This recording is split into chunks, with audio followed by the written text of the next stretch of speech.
क्या आपको पता है फ्रिज, एसी या किसी भी इलेक्ट्रिक एशिया के साथ स्टेबलाइजर लगाने का फ़ायदा भी है और नुकसान भी है। तो मैं गारंटी देता हूँ कि ज़्यादातर लोगों को स्टेबलाइजर लगाने का फ़ायदे का ही पता होगा, नुकसान का इल्म बहुत कम लोगों को पता होगा।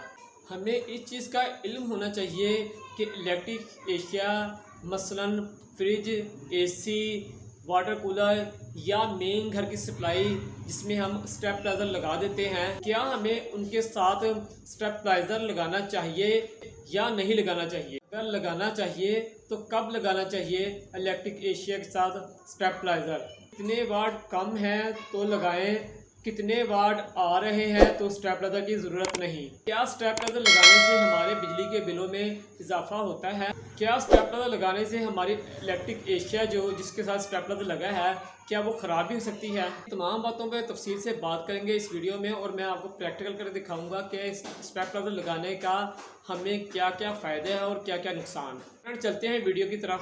बिस्मिल्लाहिर्रहमानिर्रहीम। अस्सलाम वालेकुम माय यूट्यूब फैमिली। फ्रेंड क्या हाल है तमाम दोस्त खैरियत से हैं। मैं हूं आपका दोस्त आसिफ सैन और आप देख रहे हैं मेरा यूट्यूब चैनल आसिफ इलेक्ट्रिकल। तो फ्रेंड वीडियो की तरफ चलने से पहले गुजारिश है जिन दोस्तों ने अभी तक मेरे चैनल को सब्सक्राइब नहीं किया वो जल्दी से चैनल को सब्सक्राइब कर दें और बेल आइकन पे भी क्लिक कर दें ताकि फ्यूचर में जब भी हम न्यू वीडियो बनाएं तो आपको हमारा नोटिफिकेशन मिलता रहे। दो दोस्त इलेक्ट्रिक के बारे में इन्फॉर्मेशन चाहते हैं, जैसे कि मिसाल के तौर पर घरेलू वायरिंग के बारे में, इलेक्ट्रिक एशिया के रिपेयरिंग के बारे में, ceiling fan, bracket fan, room cooler, washing machine, dry machine, microwave और बहुत सी ऐसी इलेक्ट्रिक एशिया जो रिपेयरिंग का शुरू रखते हैं तो वो मेरे चैनल का ज़रूर विज़िट करें और आप वो वहाँ जाके देखेंगे तो बहुत सी ऐसी रिपेयरिंग की वीडियो जो मैंने बनाई हुई हैं, यकीनन आप वीडियो देखकर आएंगे तो आपको बहुत ज़्यादा फ़ायदा होगा उन वीडियो का। तो फ्रेंड चलते हैं वीडियो की तरफ। मैं आपको प्रैक्टिकल करके दिखलाऊँगा कि स्टेबलाइजर लगाकर हमें फ़ायदा होता है या नुकसान। ये फ्रेंड हमारे पास एक फ्रिज मौजूद है, इसके साथ हमने स्टेबलाइजर लगाया हुआ है, ठीक है। और हम इसे ना फ्रेंड आप ऑन कर दिए हमने और हम ये नॉर्मल सा फ्रिज है जो आम घर में मौजूद होती है। ये देखें इसके अंदर सामान मौजूद है। हमने जो प्रैक्टिकल करने हैं आपको दिखलाना है करके, वो हम इसके साथ एक एम्पेयर मीटर लगाएंगे और आपको दिखलाएंगे कितने एम्पेयर ले रही है फ्रिज स्टेबलाइजर के साथ। फिर हम फ्रिज का स्विच निकाल देंगे, फिर आपको बताएंगे कि क्या स्टेबलाइजर जो है हमारी जो है एम्पेयर शो करेगा। अगर करेगा तो फिर हमारी जो है बिजली वो ज़ाया करता होगा। ये देखें ये इस टाइम जो है फ्रिज हमारी जो है 0 पॉइंट यानी कि समझ लें 1 एम्पेयर जो हमारी फ्रिज जो है वो ले रही है, ठीक है। तो फ्रेंड अगर जो आपके घर में वोल्ट पूरे आ रहे हो तो फिर फ्रेंड अगर आप स्टेबलाइजर लगाएंगे साथ में तो ये आपके लिए नुकसानदेह होगा कि नहीं, हम आपको बताते हैं।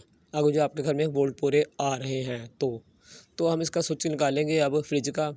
फिर आपको दिखाएंगे कि स्टेबलाइजर जो हमने लगाया हुआ है क्या ये एम्पेयर शो करेगा।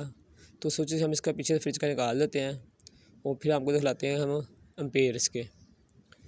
तो अगर जो एम्पेयर शो करेगा तो फ्रेंड ये हमारी बिजली जो है ज़ाया करता है, क्योंकि ये देखें 0.13।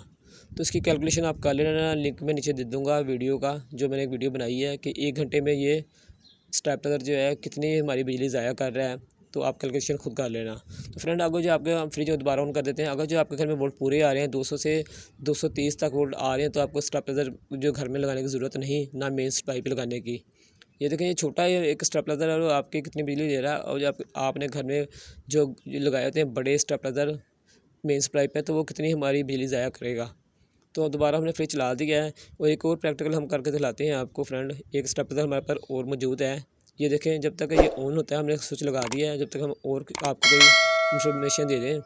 फ्रेंड एक फ्रिज जो है वो 24 घंटे में 17 घंटे या 18 घंटे चलती है और ऑटोमेटिक होती रहती है। तो स्टेबलाइजर जो है वो उसने 24 घंटे ही चलना होता है, इसमें कोई ऐसा सिस्टम नहीं था ऑटोमेटिक का।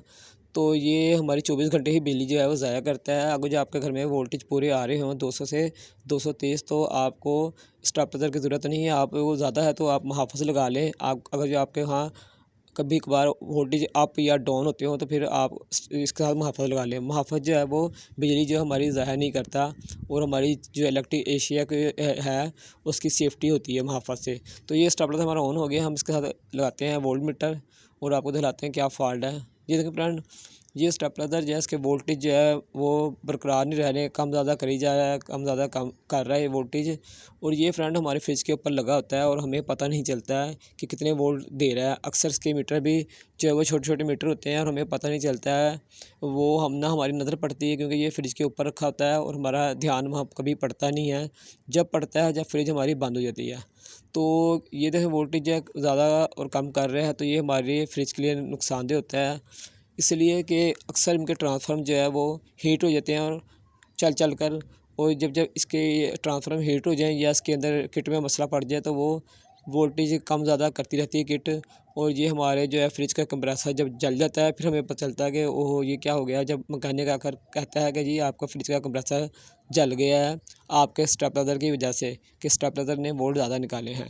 तो फ्रेंड ये देखें इसका वोल्ट बरकरार नहीं रह रहे हैं, कम ज़्यादा कर रहा है, तो ये हमारे लिए नुकसानदेह है।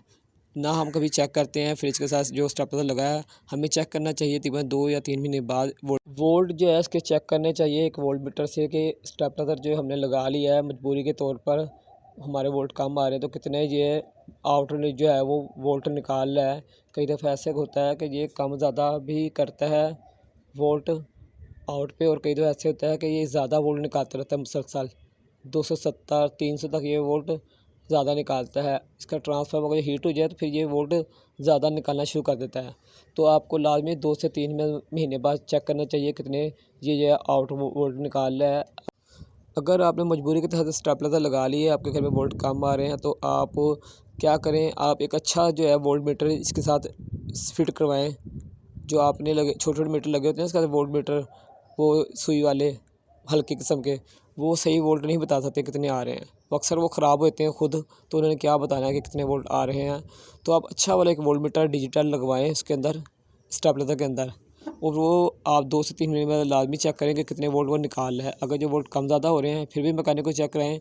अगर जो वोल्ट वो ज़्यादा निकाल रहा है 240, यहाँ तक कि जब इसका ट्रांसफार्मर इसके अंदर मौजूद होता है एक हीट हो जाए तो वो वोल्ट जो है 240 नहीं 240 50 60 यहाँ तक कि 300 वाट भी जो है आउट निकालता है वोल्ट।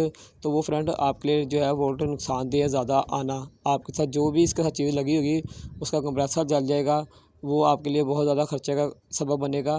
तो इससे पहले मैकेनिक आके आपको बताया कि आपका फ्रिज या एसी का कंप्रेसर जल गया है, तो आप ख़ुद ही जो है इसकी ये चेकिंग करें, इसके साथ एक वोल्ट मीटर लगवा लें और 2 से 3 महीने बाद लाजमी चेक करें ये कितने आउट वोल्ट निकाल रहा है। तो फ्रेंड ये आपके लिए जब भी फ़ायदेमंद है जब आपके घर में वोल्ट कम आ रहे हों, तो कोशिश करें ज़्यादातर मुहाफ़िज़ लगाएँ, मुहाफ़िज़ आपके लिए बेस्ट है। ये आजकल डिवाइसें आ गई हैं, ओटी प्रोटेक्टर डिवाइस है, वो लगवा लें, वो आपके लिए फ़ायदेमंद है। उसमें टाइमिंग भी है और सब कुछ भी है, उसकी वीडियो भी मैंने बनाई हुई है, उसका लिंक भी मैं नीचे दे दूँगा, आप वो वीडियो भी देख लें। वो वीडियो देखेंगे तो आपको बहुत फ़ायदा होगा क्योंकि वो डिवाइस जो है बहुत जदीद है। उसमें अप और डाउन वोल्टेज सिस्टम भी है और इनमें कट ऑफ सिस्टम भी है, उसमें एम्पेयर सिस्टम भी है, उसमें वोल्ट सिस्टम भी है, और इसमें जो न्यू फीचर आ रहा है सब मीटर का वो सिस्टम भी इसमें मौजूद है कि आपको कितने जो है वो यूनिट इस्तेमाल हो गए हैं वो भी बताएगी डिवाइस आपको।